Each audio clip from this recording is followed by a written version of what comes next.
Amados hermanos, primero que todo quiero darle gracias a todos ustedes por estar el día de hoy aquí, por darme la oportunidad, también al hermano Antonio, pero sobre todo a Dios por darme un día más de vida y estar hoy aquí celebrando, entre comillas, un cumpleaños. Para empezar, quiero compartirles una foto. La primera, por favor. Bueno, aquí vemos un niño, 11 años, sufre un accidente de tránsito y yo quiero que por un momento, hermanos, meditemos qué puede estar pasando por la mente de ese niño, por la mente de sus papás, su familia, sus vecinos. Muy probablemente pueden surgir preguntas como, Dios, ¿dónde estabas tú en ese momento? Quizás también pueda surgir la pregunta, ¿por qué Dios, ¿por qué permites que pasen cosas malas a un niño? O quizás preguntas como, Dios, ¿en realidad tú existes?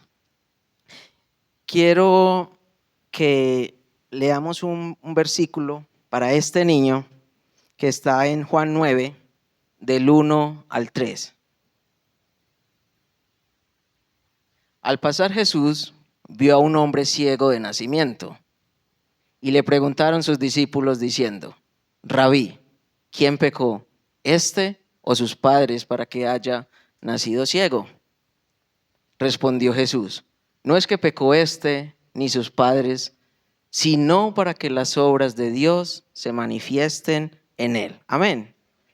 Qué hermoso pasaje y sobre todo la respuesta de nuestro Señor, para que las obras de Dios se manifiesten en él. Podemos ver que el Señor desde la antigüedad nos está diciendo que cada prueba, cada dificultad tiene un propósito: formar nuestro carácter, recordarnos nuestra dependencia de Dios, purificarnos de lo que estorba, prepararnos para consolar a otros y también dar testimonio al mundo. Quiero que leamos otro versículo para continuar desarrollando el tema, que está en Lucas 17, del 11 al 18. Yendo Jesús a Jerusalén, pasaba entre Samaria y Galilea. Al entrar en una aldea, le salieron al encuentro 10 hombres leprosos, los cuales se pararon de lejos y alzaron la voz diciendo, Jesús, Maestro, ten misericordia de nosotros. Cuando él los vio, les dijo, id, mostraos a los sacerdotes, y aconteció que mientras iban, fueron limpiados.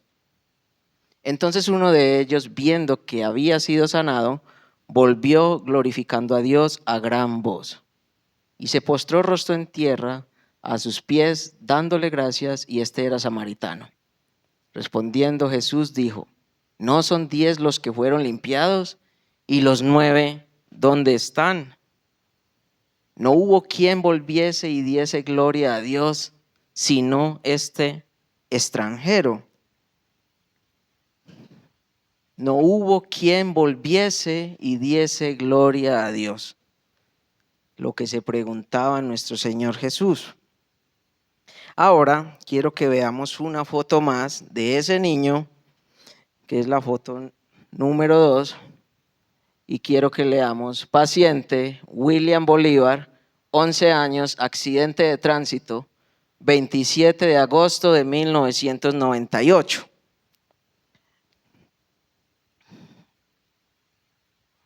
Hoy, 27 de agosto, justo 27 años después, yo no estoy aquí para contar una historia triste ni entretenida, sino para dar la gloria a Dios. Dar la gloria a Dios. El nombre de este mensaje lo he sacado de un pasaje en Salmos 66, 16, que dice, vengan y escuchen todos los que temen a Dios y les contaré lo que hizo por mí. Quiero compartir con ustedes mi testimonio, no como un relato de mi vida, sino para ilustrar cómo Dios A lo largo de todo este proceso, que han sido hoy 27 años exactos, cómo uno en medio de las pruebas le surgen muchas preguntas, pero a veces sentimos que el cielo no nos responde, que Dios está en silencio. Yo les voy a decir las preguntas y estas preguntas solo fueron respondidas apenas lo conocí a él, o sea, hace menos de un año larguito. Primera pregunta: Dios, ¿ahora qué pasará conmigo así? El Señor me ha respondido con Isaías 41:10. No temas, porque yo estoy contigo. No desmayes, porque yo soy tu Dios que te esfuerzo. Siempre te ayudaré, siempre te sustentaré con la diestra de mi justicia. Señor, no solo sufro yo, sino mi familia.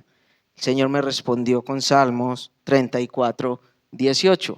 Cercano está Jehová a los quebrantados de corazón y salva a los contritos de espíritu. Señor, ¿valgo algo para ti? El Señor me respondió con Isaías 31:3 y me dice: con amor eterno te he amado. Señor, ¿podré salir de esta prueba? El Señor me responde con Salmo 34:19 y me dice: muchas son las aflicciones del justo, pero de todas ellas le librará el Señor. Señor, estoy solo en esta ciudad, no tengo a nadie que me ayude. Mis padres están lejos y no tienen cómo ayudarme.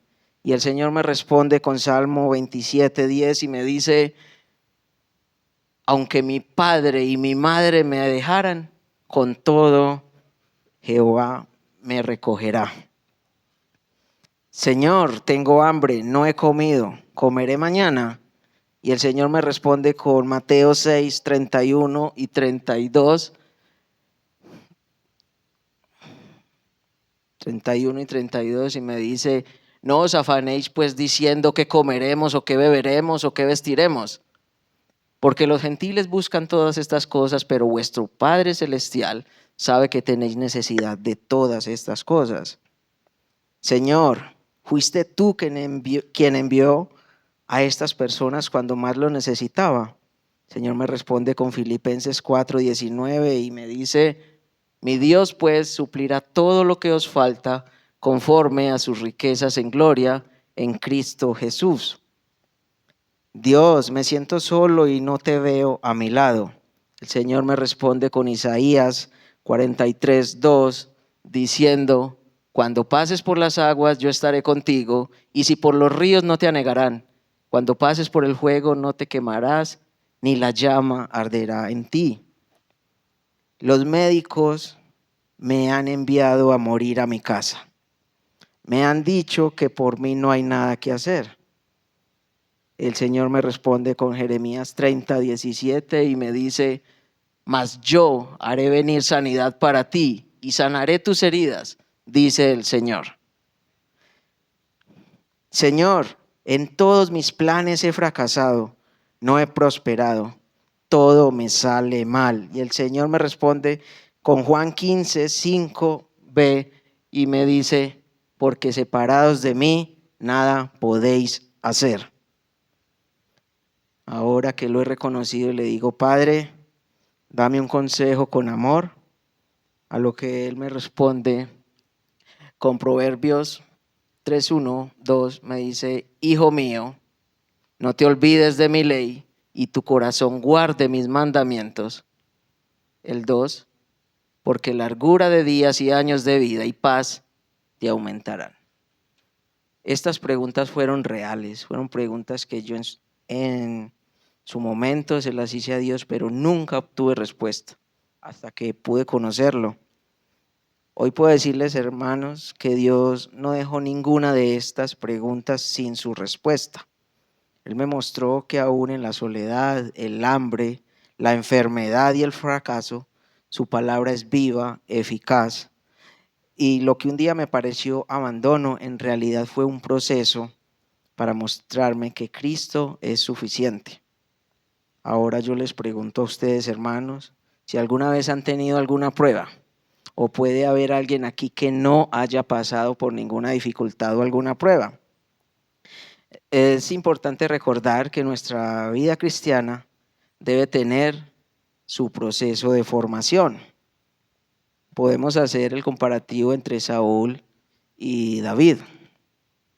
Saúl tuvo pruebas, pero él no quiso someterse a ellas. Saúl huyó de las pruebas y eso lo llevó a no ser procesado ni moldeado en el carácter. No esperó ni siguió instrucciones de Dios. Perdió el trono rápidamente. ¿Y cuál fue el resultado?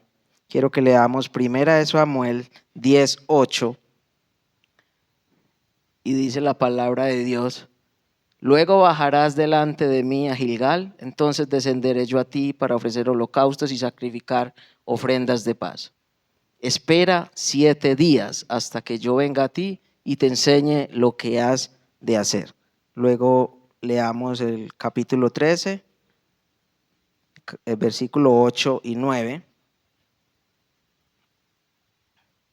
Y él esperó 7 días conforme al plazo que Samuel había dicho, pero Samuel no venía a Gilgal y el pueblo se le desertaba.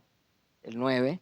Entonces dijo Saúl: traedme holocaustos y ofrendas de paz, y ofreció el holocausto. Regálame el 13, por favor. Versículo 13. Entonces Samuel dijo a Saúl: locamente has hecho. No guardaste el mandamiento de Jehová tu Dios, que él te había ordenado, pues ahora Jehová hubiera confirmado tu reino sobre Israel para siempre. Cuando nosotros estamos sometidos a las pruebas y las abandonamos, perdemos bendiciones, porque siempre al final de la prueba hay una bendición. La palabra nos lo ha enseñado. ¿Qué podemos ver de David? David fue ungido en secreto, siendo un pastor olvidado, esperó años, fue perseguido, vivió como fugitivo, fue probado en lo íntimo y en lo público, y él nunca forzó el trono. Y podemos ver el resultado de haberse sometido a las pruebas con 2 Samuel 7:16. Y será afirmada tu casa y tu reino para siempre delante de tu rostro, y tu trono será estable eternamente. Aquí podemos ver una diferencia entre aquel que se quiere someter a las pruebas, que quiere pasar por el fuego para purificarse, y aquel que quiere hacer las cosas como bien le parezca. Cuando iniciamos nuestra vida cristiana, muchos quieren resultados sin el proceso, incluso nuestra familia y amigos y nosotros mismos. Queremos ver a Cristo reflejado en nosotros ya, y nos olvidamos que todo tiene su proceso. El pastor nos estaba enseñando el domingo el significado figurativo de agua, que significa la palabra de Dios.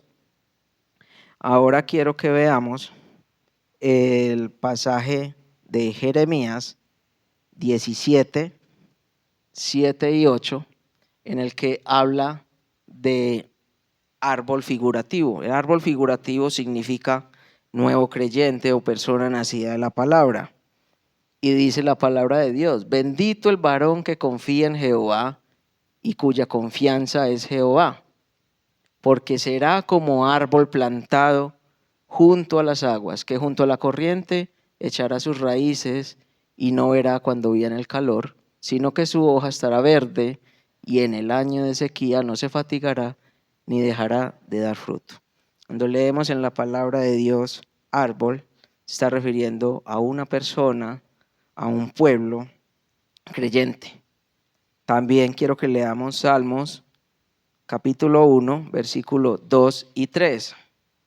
Dice la palabra: sino que en la ley de Jehová está su delicia, y en su ley medita de día y de noche. 3. Será como árbol plantado junto a corrientes de agua, que da fruto en su tiempo, y su hoja no cae, y todo lo que hace prosperará. Cuando nosotros nos alimentamos por la palabra, que es el agua, figurativamente hablando, seremos como estos árboles y prosperaremos. Es una promesa del Señor, es la palabra de Dios. Eso es inmutable, eso no cambia y eso es una promesa que está ahí, que se cumplirá. Aquí lo que hay que hacer es someternos a la prueba, seguir el proceso y alimentarnos de la palabra. Pero entonces vemos el árbol. El árbol no surgió de la nada. Alguien lo tuvo que haber plantado. Quiero que leamos Mateo 15, 13 y dice: pero respondiendo él, dijo: toda planta que no plantó mi Padre Celestial será desarraigada. Dios es el que hace el proceso. Dios nos planta, Dios nos alimenta con su palabra, y el crecimiento. Quiero que leamos 1 Corintios 3, 6. Dice la palabra: yo planté, Apolos regó, pero el crecimiento lo ha dado Dios. Dios nos planta, nos da su palabra, nos da el crecimiento y nos sostiene. Pero si nosotros abandonamos, perderemos las bendiciones. Si usted está entregado a Dios y es firme en las luchas, en las pruebas, sométase a Dios. Algunos tenemos luchas internas. Para algunos quizás es más fácil dejar algunas cosas atrás que para otros. Quizás mi lucha no es la misma que la de mi hermano, pero debemos someternos y esperar en el proceso, porque eso no ocurre de la noche a la mañana. Si usted empezó, debe confiar en el crecimiento que da Dios, como nos lo dice la palabra. ¿Qué nos dice Filipenses 1:6? Estando persuadido de esto, que el que comenzó en vosotros la buena obra, la perfeccionará hasta el día de Jesucristo.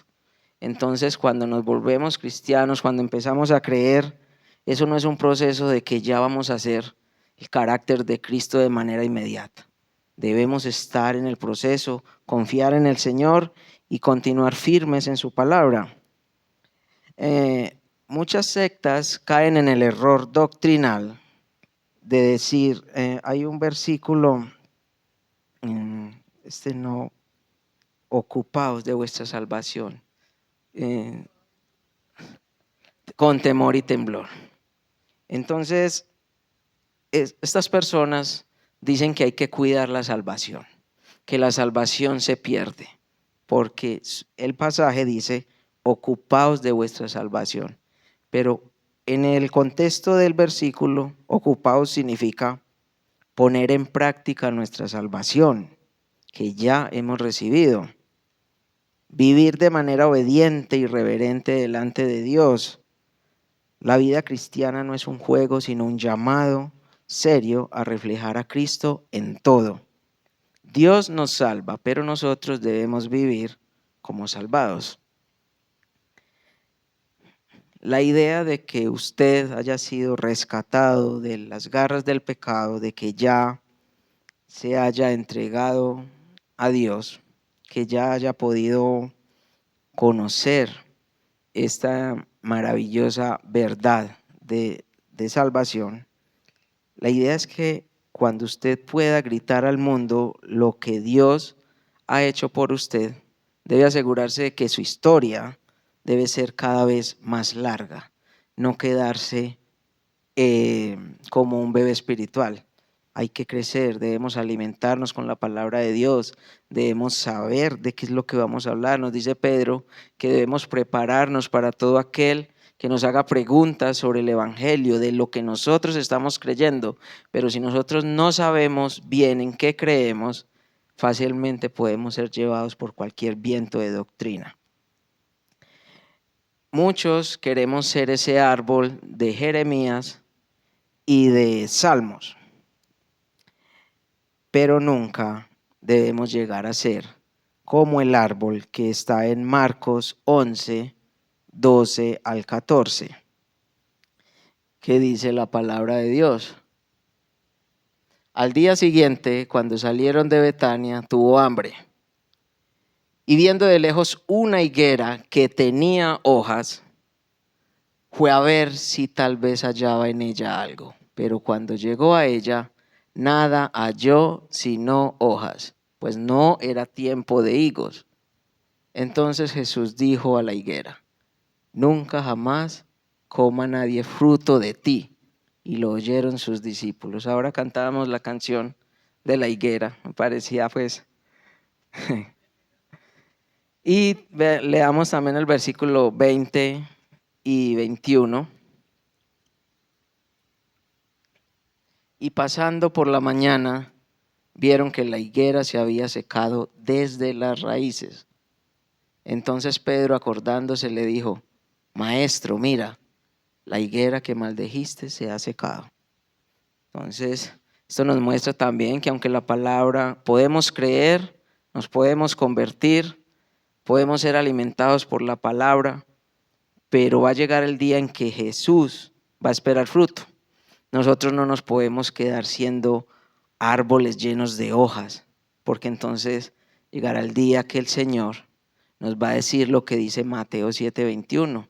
Nunca los conocí, nunca fueron míos, nunca me obedecieron. Él dice: mis ovejas oyen mi voz y me siguen, y yo las conozco y ellas me conocen.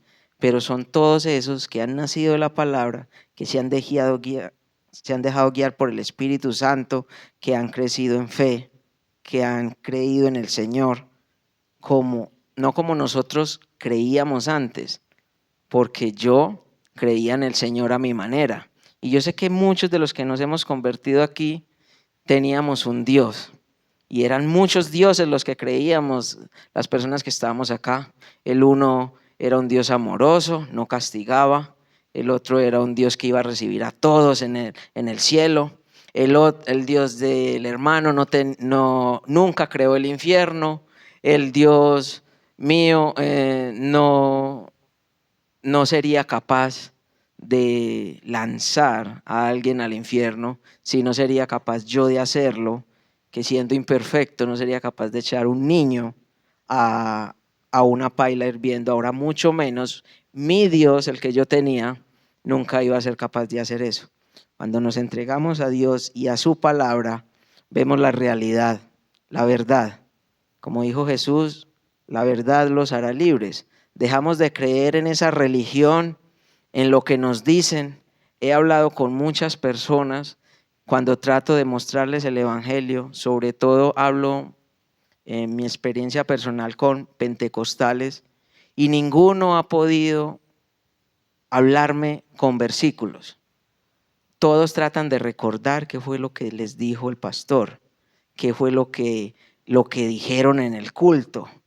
No tienen ni siquiera el versículo de referencia. Pues yo por lo menos sé versículos, pero no sé dónde ubicarlos.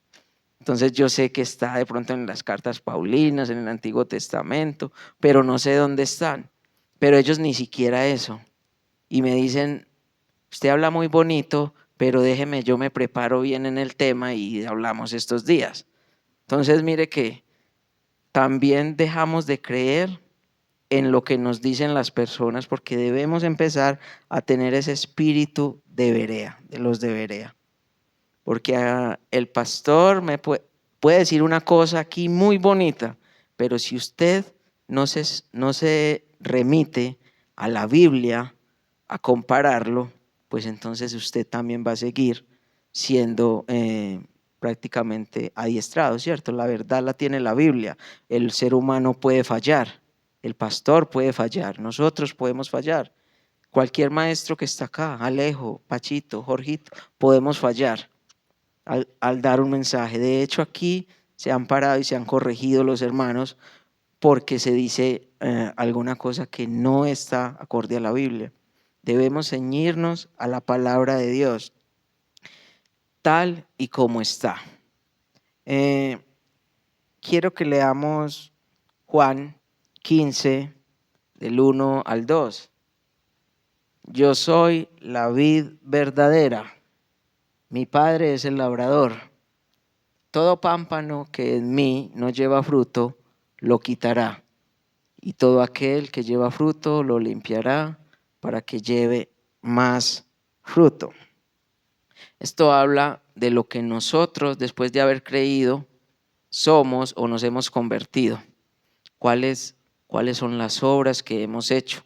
No porque ninguna obra nos salve, no porque nosotros al ser, como dice el mundo, buenas personas, nos vamos a salvar.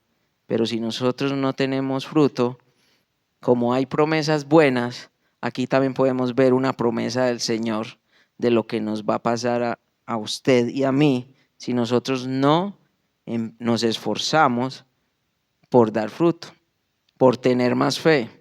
Y nosotros a veces somos muy tercos. ¿Sabemos cómo obtenemos la fe? A través de la palabra de Dios, dice Romanos, porque la fe viene por el oír, pero a veces fallamos en la fe porque fallamos en leer la palabra. Y nos vemos una prédica del hermano fulano y entonces ya quedamos cargados de energía. Y después nos vemos una prédica de otro y ya quedamos recargados, pero no estamos yendo a la Biblia, donde está la verdad, que es donde nos debemos alimentar. Y aquí, si nosotros no nos esforzamos por dar fruto, es verdad, para nosotros es muy difícil dejar algunas cosas. Yo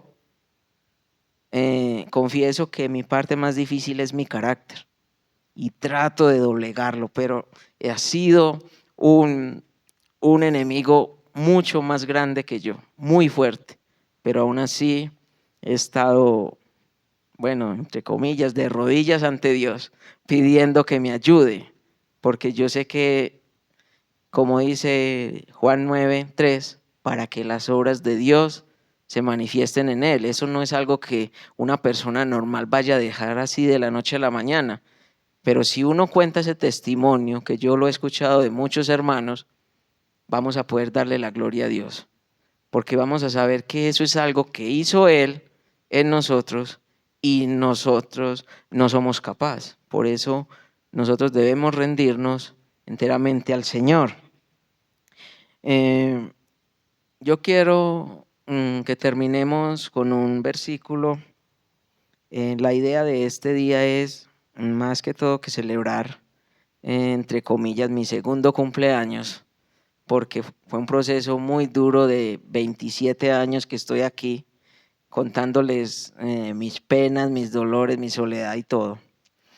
La idea de hoy, y que le pedí la oportunidad al hermano Antonio, que me tuvo la confianza. Muchas gracias, hermano, de verdad, porque bueno, podría pensar qué barbaridad va a decir William ahí. Me va a hacer ir la gente, no. Entonces la idea, yo pues he estado orando mucho y pidiéndole a Dios que, así como Él mismo se preguntó, solo uno vino a darme la gloria, solo uno vino a darle la gloria a Dios. ¿Y dónde están los otros? Yo tenía ese sentir, le dije al hermano, yo quiero hacerlo, pero yo no quiero hacerlo. Mi carne dice que no, que a mí me da pena, yo descubro el Parkinson, el micrófono tiembla, entonces, pero interiormente yo quiero darle la gloria a Dios. Entonces quiero que para terminar leamos Primera de Timoteo 12, Primera de Timoteo 1, del 12 al 17.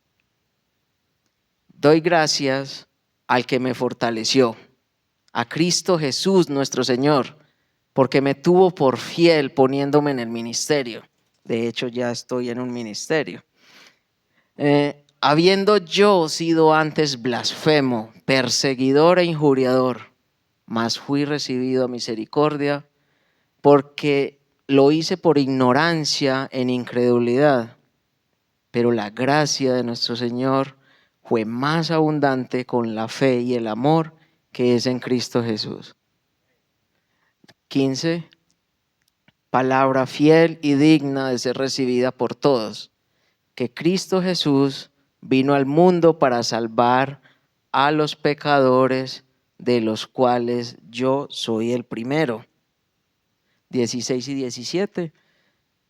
Pero por esto fui recibido a misericordia, para que Jesucristo mostrase en mí, el primero, toda su clemencia, para ejemplo de los que habrían de creer en él para vida eterna. Por tanto, al Rey de los siglos, inmortal, invisible, al único y sabio Dios, sea honor y gloria por los siglos de los siglos. Amén. Vamos a orar, hermanos, a darle gracias a Dios.